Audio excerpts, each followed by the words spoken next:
कर दिया कि मैं इसे भारत में लागू नहीं होने दूंगा, चाहे मेरी जान ही क्यों न चली जाए। और जैसे ही भारत आए उन्होंने आंदोलन शुरू कर दिया। तो 20 सितंबर को गांधी को अरेस्ट किया गया और यरवड़ा जेल पूना के अंदर बंद कर दिया गया।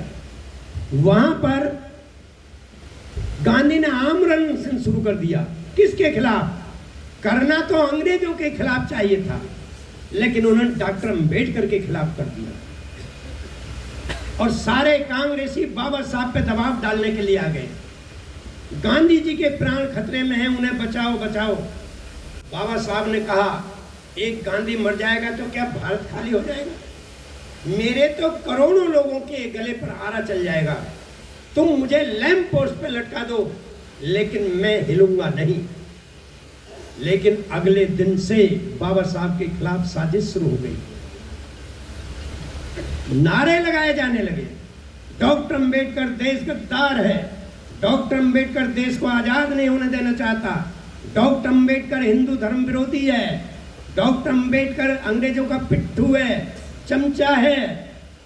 और चारों तरफ अछूतों की झोपड़ियों में आग लगाई जाने लगी, हत्याएं शुरू हो गई। बाबा साहब विचलित हो गए। बाबा साहब ने सोचा, जब समाज ही नहीं लेगा तो ये अधिकार कहां लागू होंगे।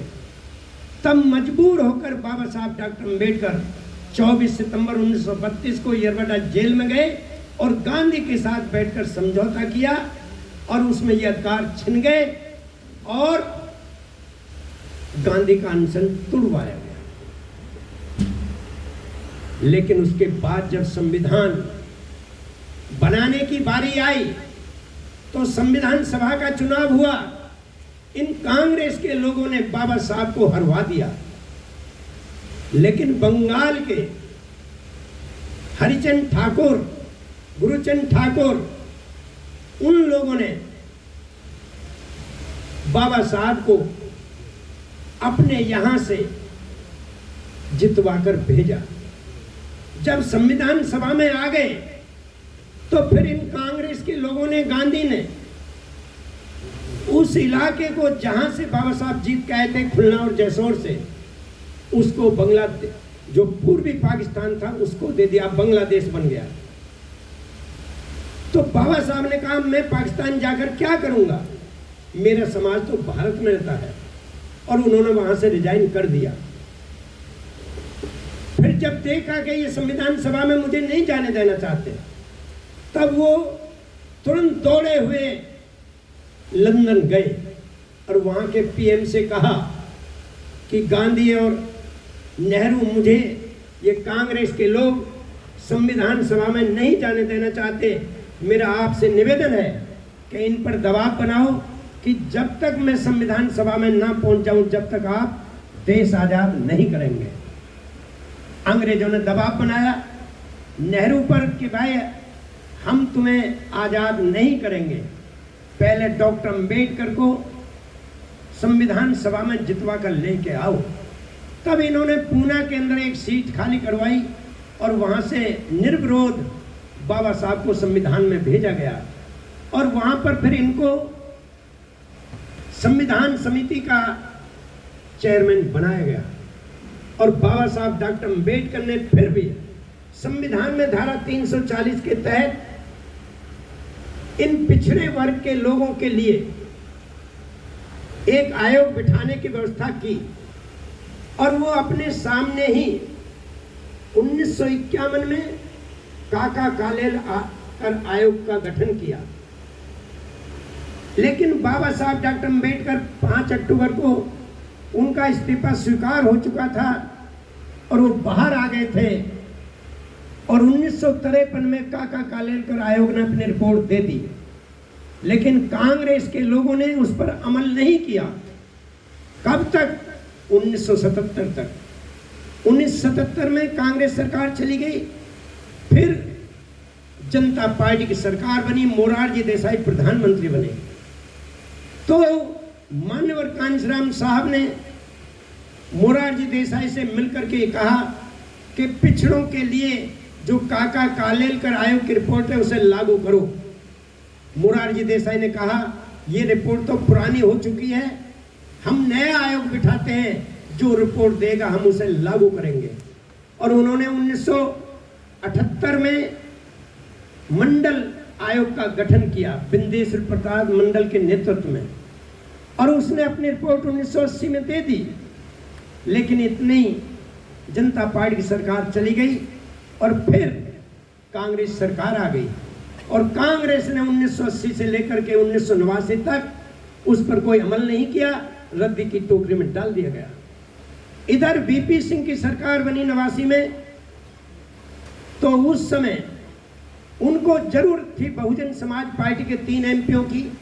बहन जी से रिक्वेस्ट की, साहब से रिक्वेस्ट की कि आप हमें समर्थन दें। तो बहन जी ने कहा कि हमारी कुछ शर्तें हैं, आप उन्हें मानोगे तो हम तुमको समर्थन देंगे। क्या? नंबर 1, मंडल आयोग की रिपोर्ट लागू की जाए। नंबर 2, बाबा साहब डॉक्टर अम्बेडकर का जो है भारत रत्न की उपाधि दी जाए। लोकसभा में बाबा साहब का चित्र लगाया जाए। वीपी सिंह ने कहा मुझे तीनों बातें मंजूर हैं, और उन्होंने तत्काल 1990 में बाबा साहब को भारत रत्न की उपाधि दे दी। लोकसभा में चित्र लग गया। लेकिन बीजेपी उस समय सरकार में शामिल थी, वीपी सिंह की सरकार में, तो बीजेपी ने दबाव डाला, अगर तुमने मंडल आयोग की रिपोर्ट लागू की तो हम तुमसे समर्थन वापस ले लेंगे। वीपी सिंह दबाव में आ गए, तो फिर मनवर कांशीराम साहब और बहन कुमारी मायावती जी ने पूरे देश के अंदर एक आंदोलन छेड़ दिया। दिल्ली में हर चौराहे पर, हर पार्क में धरना और प्रदर्शन शुरू हो गया। कहा वीपी सिंह या तो मंडल आयोग रिपोर्ट लागू करो वरना कुर्सी खाली करो, पिछड़ों को आरक्षण दो वरना कुर्सी खाली करो। और ये पिछड़े लोग क्या कर रहे थे? ये अपने हाथों में डंडा लेकर के दलितों के सिर पर बजा रहे थे। क्या कह रहे थे? दलितों का आरक्षण खत्म करो, खत्म करो। बीएसपी के लोग कह रहे थे कि पिछड़ों को आरक्षण दो, और पिछड़े कह रहे थे दलितों का आरक्षण खत्म करो, खत्म करो। तब मनवर कांशीराम साहब ने कहा था, साथियों, हमारे जो पिछड़े वर्ग के भाई हैं, आज उन्हें ज्ञान नहीं है। आपको तो ज्ञान बाबा साहब डॉक्टर अम्बेडकर ने करा दिया, लेकिन इनको ज्ञान कराने वाला कोई नहीं है। ये भी हमारी ही जिम्मेदारी है, ये हमारे बड़े भाई हैं, हम इनको समझाएंगे और ज्ञान कराएंगे, और एक दिन यही लोग आपका साथ देंगे। और उन्होंने आनंद फानन में जब वीपी सिंह पर दबाव पड़ा, तो उसने जो है 7 अगस्त 1990 को मंडल आयोग की रिपोर्ट को लागू कर दिया। और उसी के अनुरूप 1993 में पहली बार ओबीसी का आईएएस बना। उससे पहले 60 साल 1932 से लेकर 1993 तक 60 साल में ओबीसी का ना तो एक आईएएस बना ना आईपीएस बना, और उधर लोकसभा और विधानसभाओं में इनके इक्का दुक्का छोड़कर कोई एमएलए एमपी नहीं बनते थे। लेकिन मान्यवर कांशीराम साहब ने, बहन कुमारी मायावती जी ने बहुजन समाज पार्टी से इन लोगों को, जिनकी बहुत कम संख्या थी, उन सब के अंदर लीडरशिप पैदा की और उनको बुला बुला करके टिकट दिए और उनको एमएलए बनाया, एमपी बनाया। आज जो कुछ भी मिला है ओबीसी के लोगों को, चाहे वो सोनेलाल पटेल थे, चाहे बाबा रामनाथ यादव थे, चाहे काशीनाथ यादव थे, चाहे आपका जो है ये राम लखन वर्मा थे, चाहे आपका बरखुराम वर्मा थे, और चाहे ये आपके अंगद यादव पटेल आर.के. चौधरी थे, यानी बहुत सारे लोग हैं, एक दो नाम नहीं। इन सबको एमएलए और मिनिस्टर बना बना करके धोबी को, खटीक को, कोरी को, नाई को, हीरा ठाकुर जैसे लोगों को बना करके और इनके अंदर लीडरशिप पैदा की। लेकिन आज ये सब लोग अपने अपने स्वार्थ में अंधे होकर और अपनी बहुजन समाज पार्टी का साथ छोड़कर ये कांग्रेस, बीजेपी और समाजवादी पार्टी आदि पार्टियों में जाकर आज जितने भी एमएलए एमपी हैं कांग्रेस बीजेपी और सपा में, इनमें से 80% इस बहुजन समाज पार्टी की पाठशाला में पढ़ के गए हैं, यहीं से उनका उद्धार हुआ है। लेकिन वो भूल गए मिशन क्या चीज है। क्यों भूल गए? क्योंकि हम लोग उस काम को आगे बढ़ा नहीं पाए। हमारी गलती है, हम लोगों को इस काम को बढ़ाना है। तो आज हम आपके बीच में जो आए हैं, हम आपको ये समझाने के लिए आए हैं। आप सब जन समाज के लोग बैठे हो, आप सब लोगों ने बीजेपी का शासन देख लिया है 10 साल से, 8 साल से, कांग्रेस का शासन 60 साल से देख रहे हो, और सपा का भी शासन देख लिया है। सपा के शासन में तुम्हारा प्रमोशन में रिजर्वेशन का बिल फाड़ा गया, तुम्हारा सपा के लोगों के द्वारा फड़वाया गया, और तुम्हारा डिमोशन भी सपा की सरकार में हुआ था। तो सपा कभी हमारी नहीं हो सकती, ओबीसी की नहीं हो सकती, इसी प्रकार कांग्रेस नहीं हो सकती। कांग्रेस ने, बाबा साहब डॉक्टर अम्बेडकर ने कांग्रेस के बारे में कहा था जब रिजाइन किया था कि मेरे साथियों, आप लोग कभी इस कांग्रेस के 4 आने के मेंबर मत बनना। और आज तुम्हारे समाज के लोग, पढ़े लिखे लोग, जिन्होंने बामसेब को तोड़ा, जिन्होंने बामसेब को, वे कौन लोग थे? आप पढ़े, आपके तेजेंद्र सिंह झिल्ली, आपके जो है मेश्राम, बाबा मेश्राम, आपका जो है वो बीडी बोरकर, मानकर, उदित राज, ये सब वे लोग हैं जो कहते थे हम जो है इस मिशन को आगे बढ़ाएंगे, और उन्होंने तहस नहस कर दिया। और आज तुम्हारे हर समाज में से, हर जाति में से सब लोगों ने अपनी अपनी पार्टी बना ली है। होना तो कुछ है नहीं उनका, लेकिन उन सब ने बीएसपी को नुकसान पहुंचाया है। और आज भी हमारे जितने पढ़े लिखे लोग हैं, वे बीएसपी को नुकसान पहुंचाने के लिए हर समय आमादा रहते हैं। ये जितनी पार्टियां हैं, वे बीजेपी का विरोध नहीं करते, कांग्रेस का विरोध नहीं करते, सपा का विरोध नहीं करते, वो सिर्फ बहुजन समाज पार्टी का विरोध करते हैं।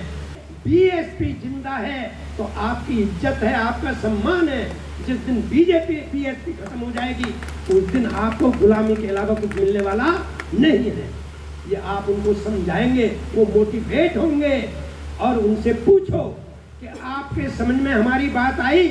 वे कहेंगे हाँ जी आ गई। अब आप बीएसपी को वोट करोगे? जी करेंगे। तो फिर आप लोग आज जो कुछ भी तुम्हारे पास है, जो 100, 200, 1000, 500 आज इस मेज पर रख दो ला करके निया, तो उनमें से कोई ना कोई आकर के रखेगा। और खरबूजे को देखकर खरबूजे का रंग बदलता है, तो सब लोग कुछ ना कुछ ले आके नहीं रखेंगे।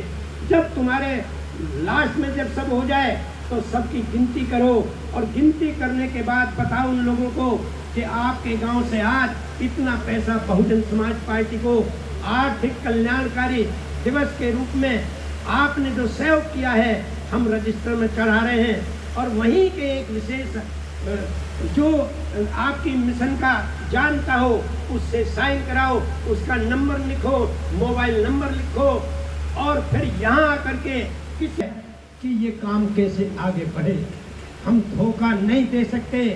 आज इस मिशन की वजह से हम लोग यहाँ तक पहुँचे हैं, आप लोग भी यहाँ तक पहुँचे हैं, आपको सम्मान मिला है।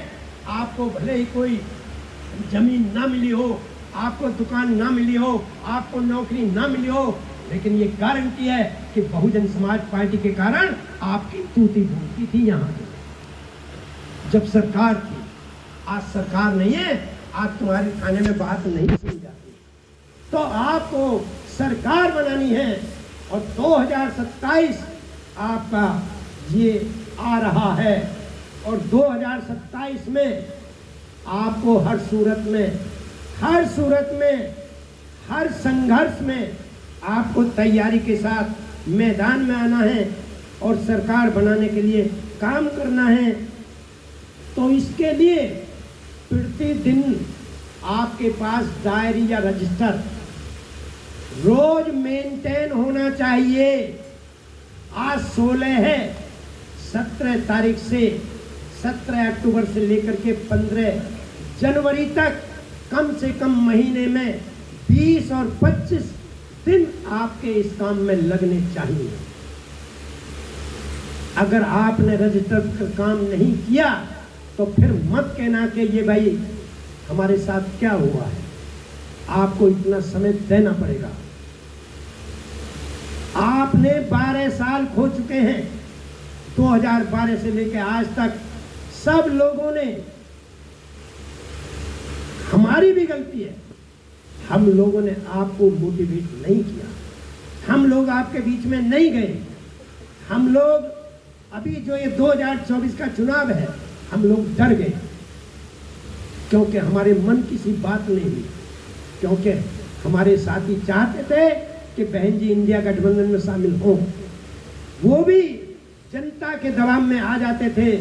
हाँ ठीक है, और ये जरा चुनाव की घोषणा होने दो, उसके बाद बहन जी आ जाएंगे। लेकिन बहन जी का तो बहुत स्वाभिमान का एक नजरिया है।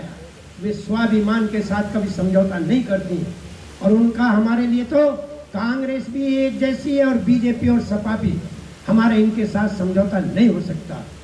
इसलिए हम अपने बल पर बहुजन समाज बनाएंगे, भाईचारा बनाएंगे, लोगों के साथ जुड़ेंगे, दलों के साथ समझौता नहीं करेंगे, दिलों के साथ समझौता करेंगे। ये आपको करना है। समाज बैठा हुआ है, ओबीसी भी परेशान है, मुस्लिम भी परेशान है, दलित भी परेशान है, अपर कास्ट के गरीब भी परेशान है। अगर ये सब गरीब गरीब एक हो जाएं और ये राजनीति को सीख जाएं तो देर नहीं है सरकार बनने में। और इसके लिए हम रात दिन एक कर देंगे।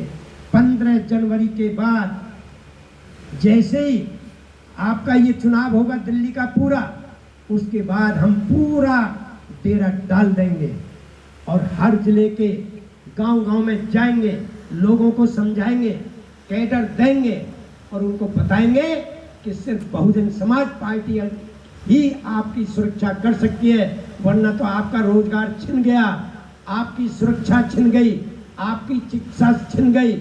आपके लिए अभी 5,000 करोड़ का गांजा या चरस बरामद हुई है, रोज होती है गुजरात में। कौन कर रहा है ये सरकार वाले कर रहे हैं। इसलिए लोगों को इस नशे से बचाना है, लोगों को समझाना है।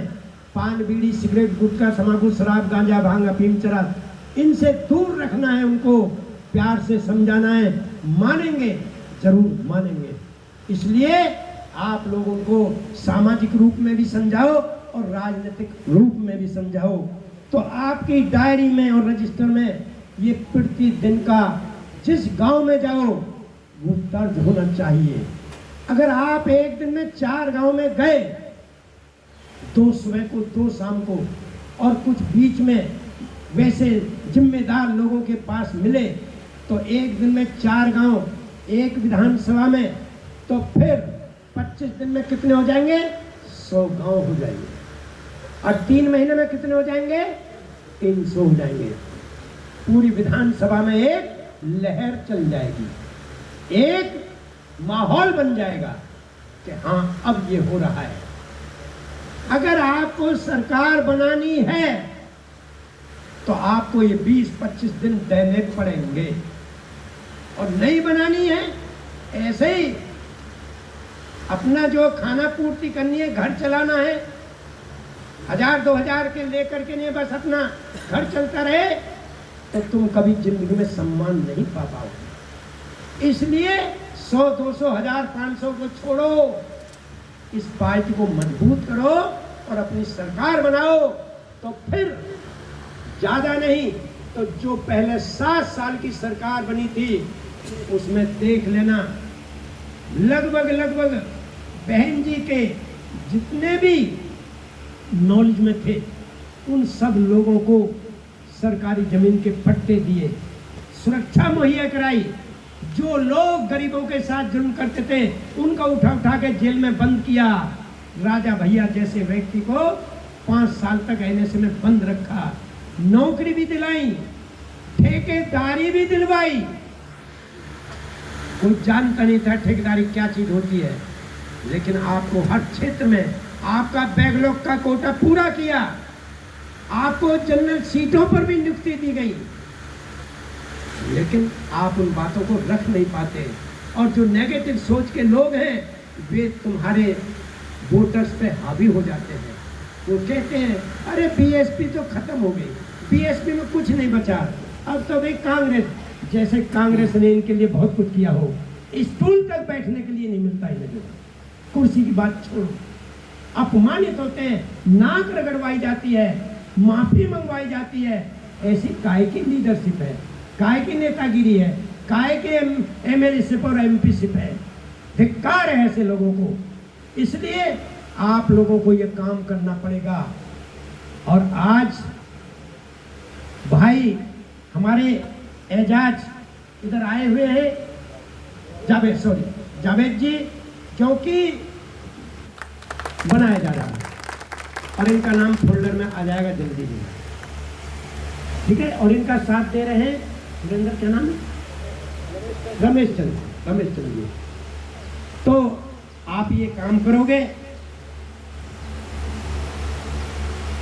और जैसा कि चलता चला रहा था हर बुध को, हर मंगल को, तो सब लोगों को आने की जरूरत नहीं है। जिला अध्यक्ष या जिला प्रभारी सबकी धनराशि ला करके यहाँ जमा कर देंगे, वही रजिस्टर वाले। चारों प्रभारी आ सकते हैं, जिला अध्यक्ष आ सकते हैं, और किसी को ज्यादा बुलाने की जरूरत नहीं है। बाकी आप लोगों को हर जिले में जाना है।